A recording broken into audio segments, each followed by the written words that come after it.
All right, technically we're live, but I'm gonna hold on here for a second. You know, first thing I'm gonna do, I'm gonna thank our partners, which would be Wind Creek Event Center, Michael Bernardin with Remax Realty, WXPN, Molly's Irish Grill and Sports Pub, and now Banco Beverage. So welcome Banco onto the show. This is the Lehigh Valley with Love podcast, and we decided to go live here, but this is going to be something that you're listening to at home as well. We're talking about the upcoming Nashville Meets Bethlehem, all local Nashville-style Songwriter Night at SteelStacks, and I'm here with the two guys responsible for it, Gerard Longo of the Underground Music Collective and Phil Reese with Next Favorite Band. So, hello, welcome guys to a Monday at 1 o'clock, and we're like, hey, let's do this live. Hello, George. This is like the good old days, George. We used to do live StreamYard stuff all the time, you and me. Well, people would be sitting at home, you know, during COVID and just really bored out of their minds, and now people are working again. So it's fun to be doing this on a Monday. So yeah, it's great. Now, Gerard, talking about Nashville. Phil is in Bethlehem. I'm in Bethlehem. You are not yet.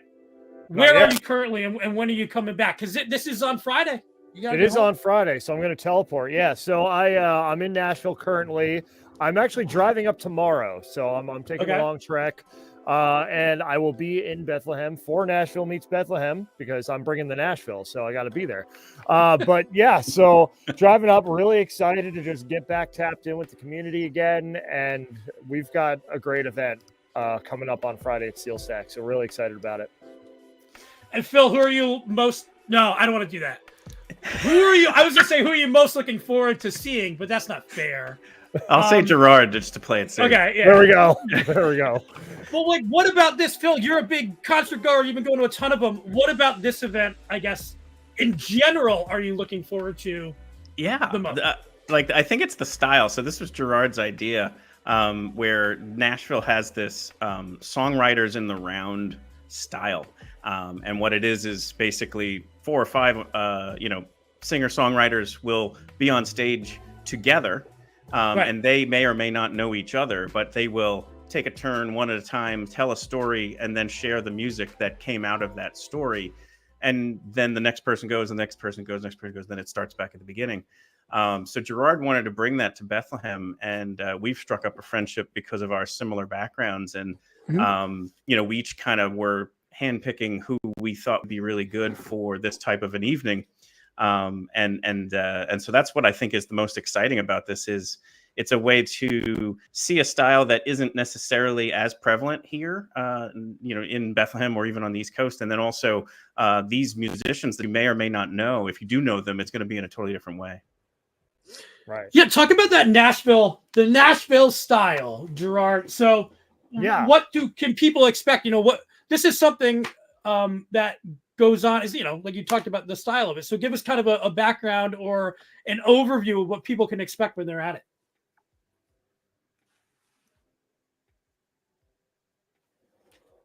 Did I lose them? Yeah, so Phil did a great job illustrating what this is. So basically you're getting songs and stories, acoustic style from, am I not here? Hold on. No, you're here. You're good. Rock and roll. Am I back? Oh boy.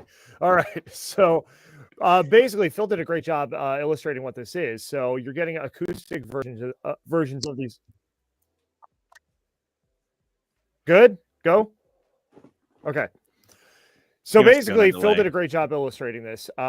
It's acoustic versions of songs and stories from these different songwriters, and we've got so many different genres we're covering here, which is really exciting about this lineup. But it's a chance for them to connect. It's a chance for them to collaborate, perhaps even on stage with each other. It's a chance for them as well to connect with different audiences. When we curated this lineup, it was a matter of how do we get different people in the mix. So different artists become aware of different artists, different audiences become aware of these artists as well. So that rising tide raises all boats. And so we've got such a strong offering here just across the board, and it's pretty diverse. We didn't pull too much from any one segment of the scene. We've even got a couple Philly-based artists. We've even got Bronte Fall, who's based in Nashville but went to Lehigh University, so there's an extra Nashville connection there. There you go. And I also have to just give Arts Quest a ton of credit from the beginning. Sure. Yeah. I first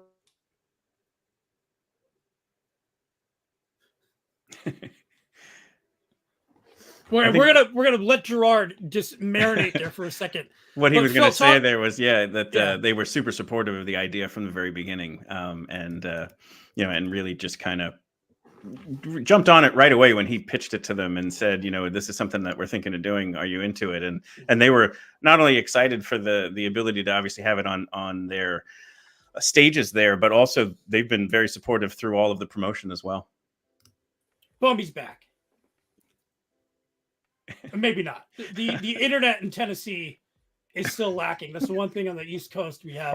Are we back? The upper hand in. Yeah, I think so. I believe so. Yeah.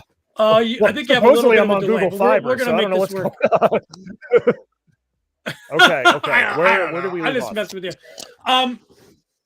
Well, we left off like in terms of events like this happening. I mean, I kind of separate things into pre and post COVID because we're kind of like getting all our ducks back in a row.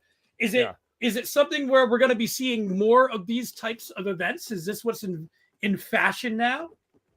I certainly think so. I certainly hope so. I mean, when we first, there have already been rumblings of this being something repeatable, not just up there in Bethlehem, but taking this to other cities as well, so certainly I think people are craving that live music experience again after not really getting to enjoy it for a couple of years, at least not in as full of force as they would. Right.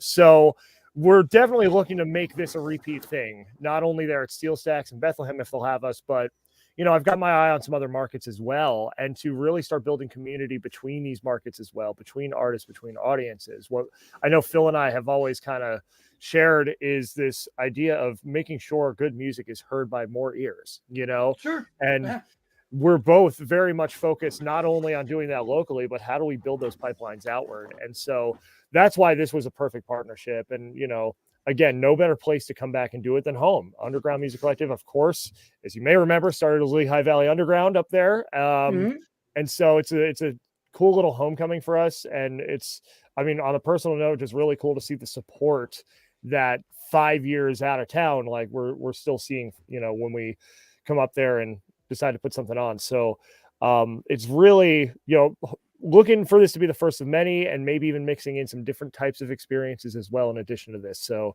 that's my long-winded answer to your question. Okay. Well, and to go along with that, let's talk about some of the performers here. Well, you mentioned that Bronte Fall, I did not know this. They went to Lehigh, but from Nashville. Can you talk about some of these bands? We can even go in order. We're looking at this graphic here. Phil, I'm going to let you take the couple first ones on the left there. Talk about some of these performers. Yeah, so this is like Gerard had said before, a nice eclectic mix of genre. So Beautiful Distortion, local band, very much in that kind of like rock metal area. And then Billy Bauer, who does more of like your Dave Matthews style type music and does that tribute show. But his his originals. This night will be all originals. That's what the whole point of this is. Right. Is it's all going to be their songwriting is on display in a way. Sure. But his style is still in that kind of Dave Matthews. And then Bobby Siegfried, who plays with Billy often, his style is more R&B soul with keyboards. So like it's right there. You've got three different ones. And then Bronte Fall, we mentioned, it went to here for college, and then now is based in Nashville for their music career. Sure.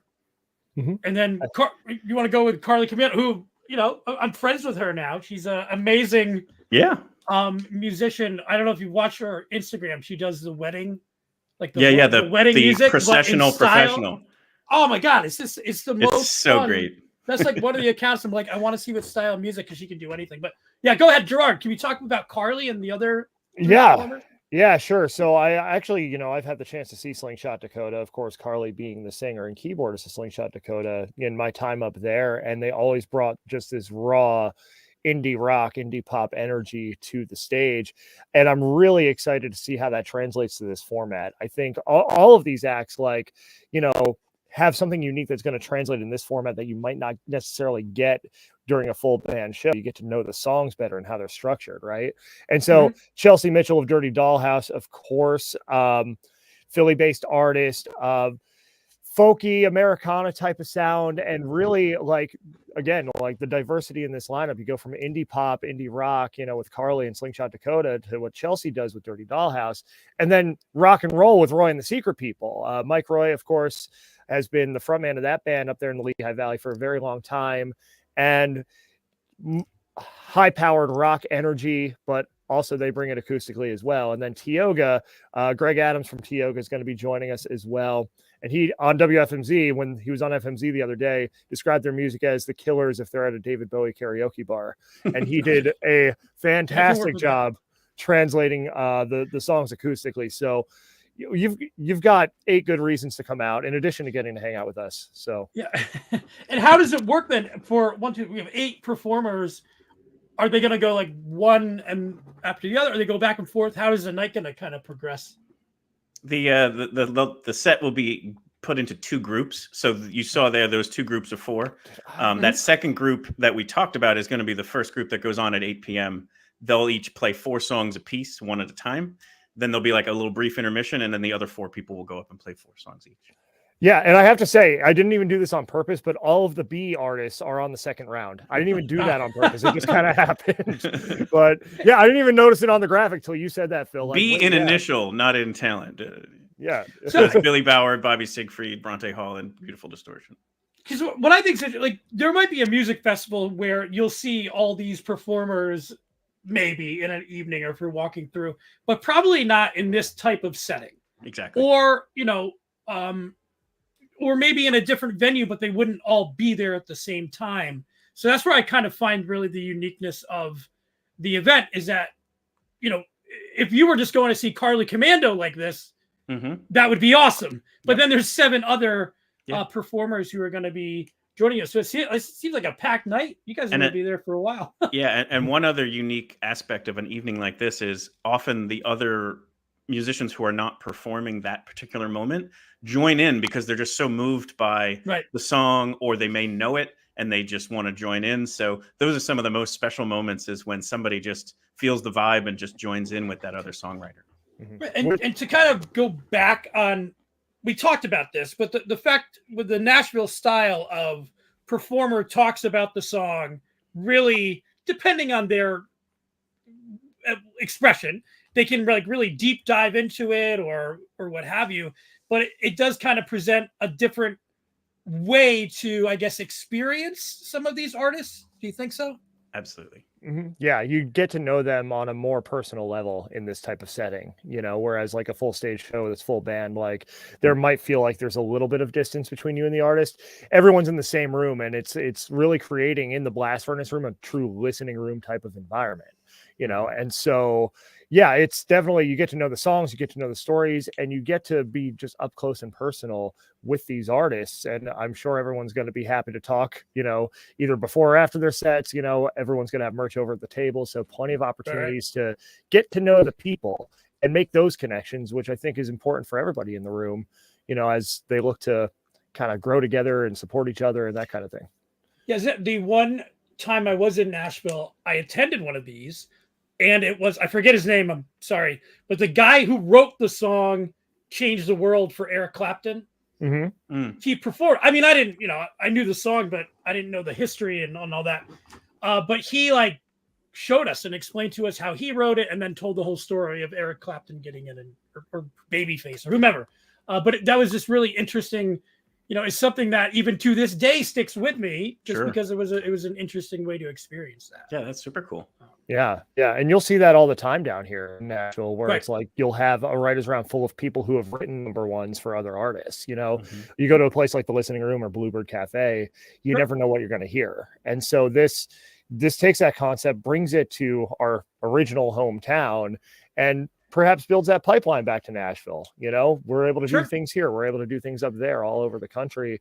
And it's going to create this larger ecosystem of people being able to share their songs, share their stories, grow their followings together. So that's really, at the end of the day, what we're going for. Speaking of followings, let's talk about yours, Phil.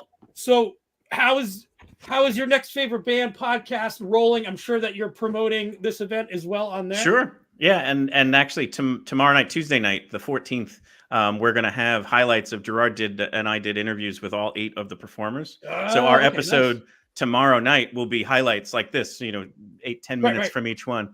But yeah, every Tuesday night, your Next Favorite Band does a live stream. So that's YouTube, Twitch, Facebook, Twitter. And then we take the audio and release that as a podcast episode. Yep. So you can consume the content however you'd like.